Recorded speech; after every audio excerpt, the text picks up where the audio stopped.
Go Killer here, coming at you from the dinner table today with a little quick tip.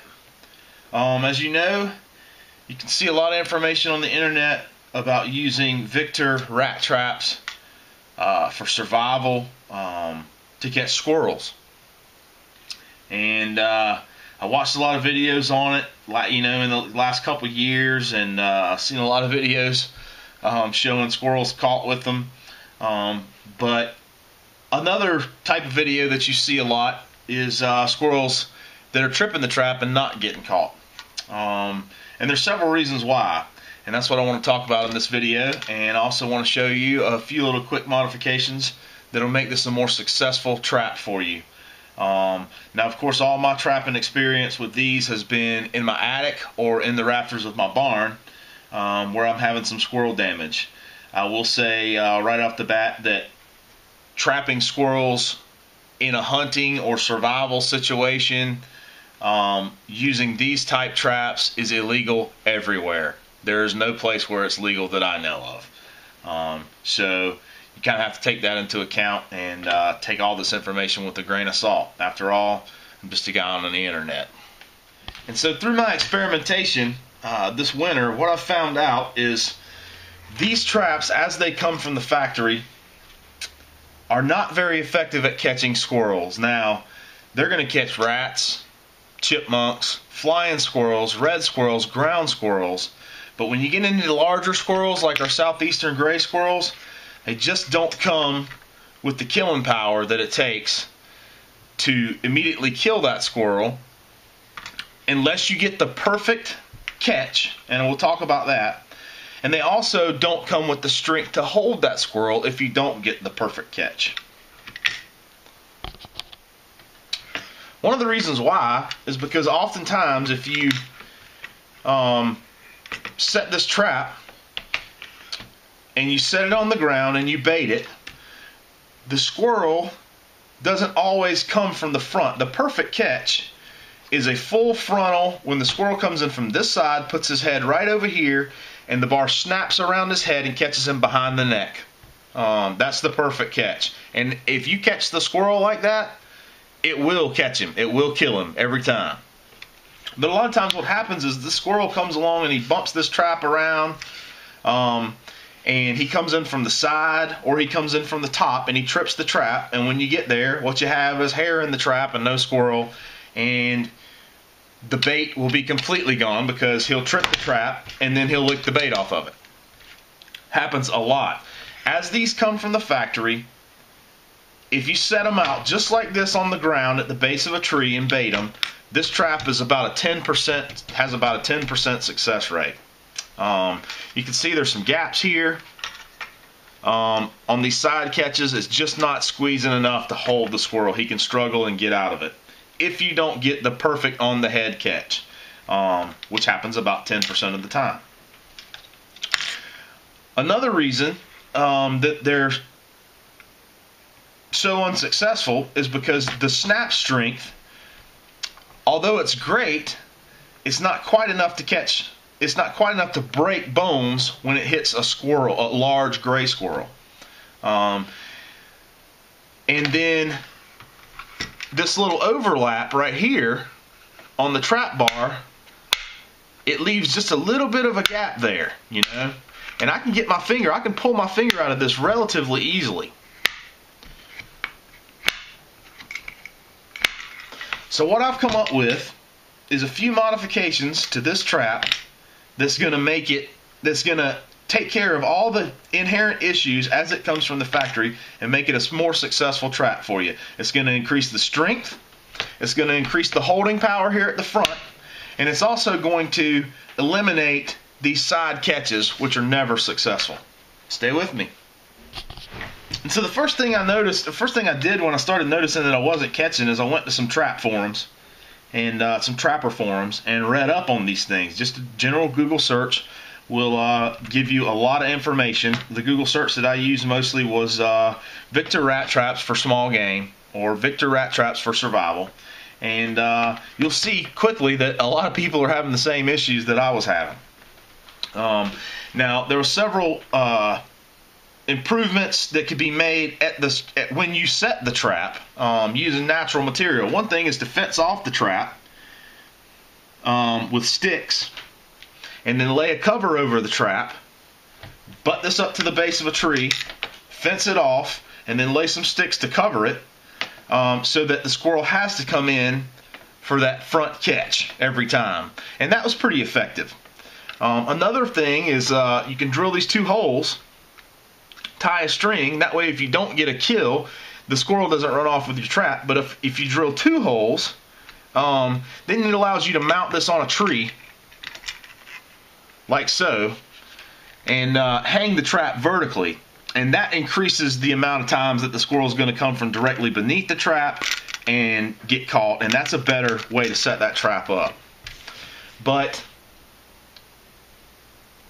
my primary reason for experimenting with these traps is to use these traps for camp meat. And again, that's not legal. I don't care, and that's the end of that. But when you're going out to set up a trap like this, what I want to do is carry these in a backpack and have a quick set that doesn't require me making a bunch of noise, that doesn't require me breaking sticks, that doesn't require me sitting there for 10 minutes making sure this trap is perfect. I want to take this trap out of my pack, smear some peanut butter on it, set it, tie it to a tree, and be done, and have it, effectively create camp meat for me.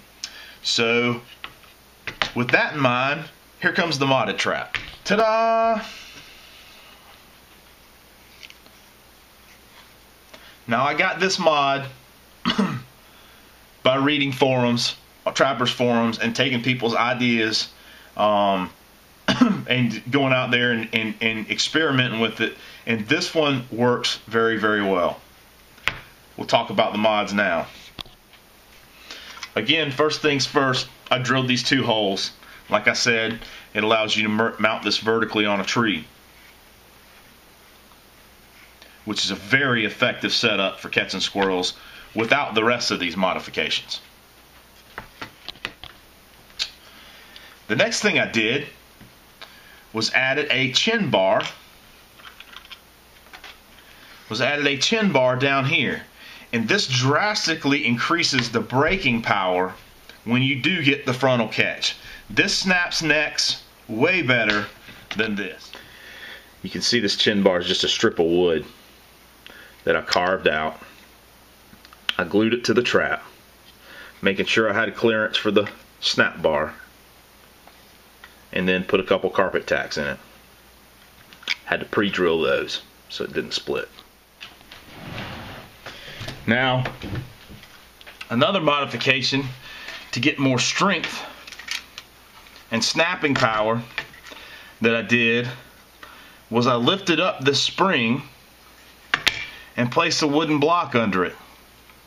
It's putting more tension on the spring.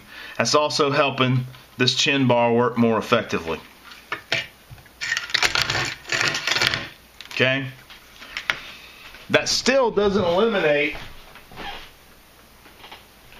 the main issue with this trap. The main issue with this trap is that the squirrel can get at it from the sides. So what I did to negate that was I added 4 tacks here, and I put this little fence on. This is just a little piece of hardware cloth. You just have to experiment with it and make sure that this fence is going to be big enough for your squirrel's head to fit in. Okay? And what happens now is that squirrel cannot get to the bait from any direction except for this direction. Okay? He can't get in from the back because I left these little wires exposed here and they'll poke him. So when he comes up and he sees the bait and he smells the bait, he's going to poke at it a couple times and try to get to it. And don't get me wrong, even though that's just snapped on there with those tacks, it's pretty resilient. Stays on there pretty well. He's going to have a hard time knocking it off. And he's not going to knock it off because he's smart. What he's going to do, he's going to come around and access it from this direction here. When you're putting this fence on, you have to be sure, and this chin bar, that you got plenty of clearance. Okay? for your snap bar to work.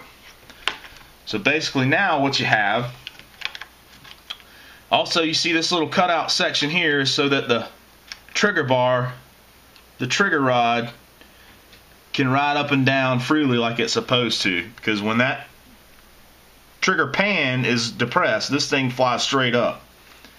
Anyway, so now what you have is a rat trap that has more power, a chin bar for extra braking power, and a fence that keeps the squirrels from coming in from the side, and it virtually eliminates those side catches.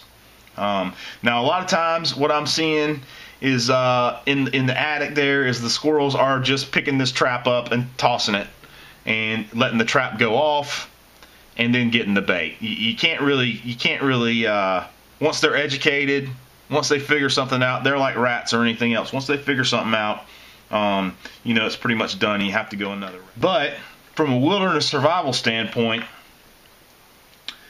this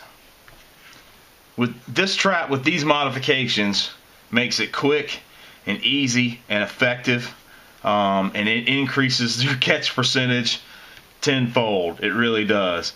I have had a few of these get tripped in my barn without a catch, but pretty much when I set one out and put peanut butter on this trap pan and I tie this on in my rafters of my barn, and when I know there's a squirrel in there, he comes in just like he's supposed to.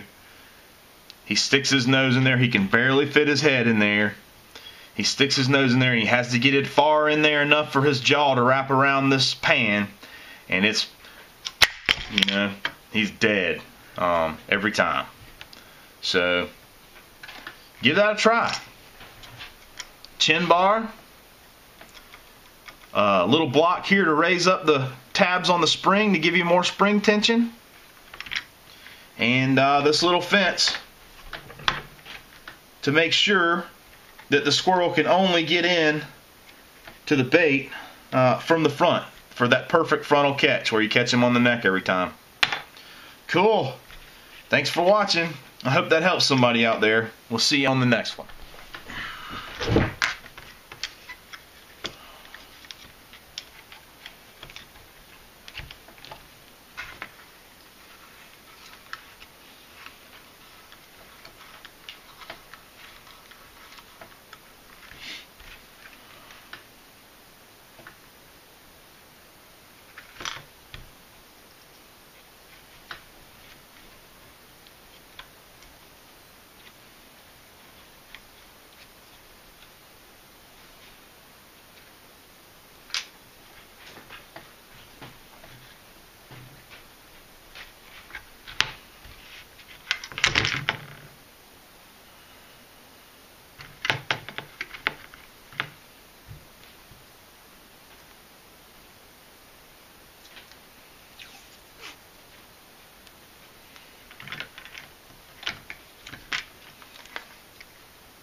Ready to rock.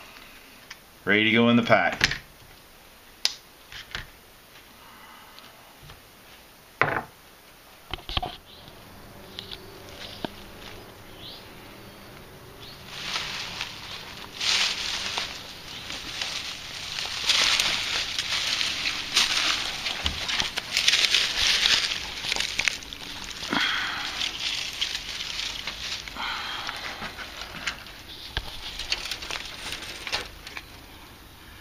Perfect head catch.